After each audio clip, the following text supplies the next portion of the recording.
Hello guys, good morning. Welcome to my YouTube channel guys.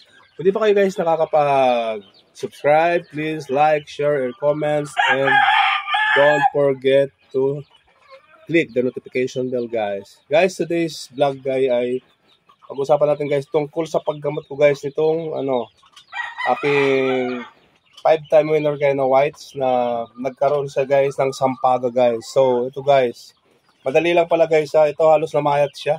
Namayat to guys, namayat siya. Ayan, pero ngayon wala na. Wala na siya guys, ayan oh. Wala na yung sa lalaro. Ano yan? Ang pagtuka niya guys ay normal na guys. Normal na siya.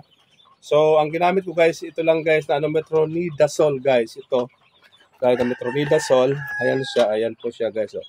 Pero ito guys sa Shopee or sa Lazada and TikTok guys. Ang ano na to, product na to guys. Napakagaling niya guys. In 10 days guys, nagamutan guys, wala na yung ano niya dito guys. Nakakapag ano siya na ng normal. Basta ang ginagawa ko lang guys, after niya kumain, lilinisan ko siya guys ng Bactidol. Bactidol guys ang linilinis ko. Bactidol. So, bago siya guys bibigyan ng ng metronidazole guys. So guys, aprobado guys. Salamat guys sa mga nagturo sa YouTube. So, ginawa ko rin. Okay naman talaga siya guys. Ayan siya oh. Okay na siya, mapula na ang mukha ulit. Ayan. Baka next year, pwede ko na siyang palahiin guys. Kasi 5 times winner to guys.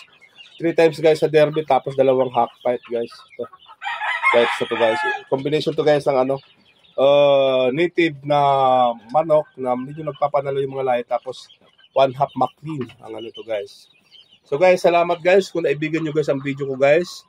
Sana ma-share ko rin sa inyo kung paano paggamot nun, matutunan nyo rin at nakita nyo rin. So, salamat, ganito lang guys ang aking video guys. Salamat po. Ito guys. Subukan nyo rin guys. Baka okay din sa mga may sampagan yung manok. Salamat.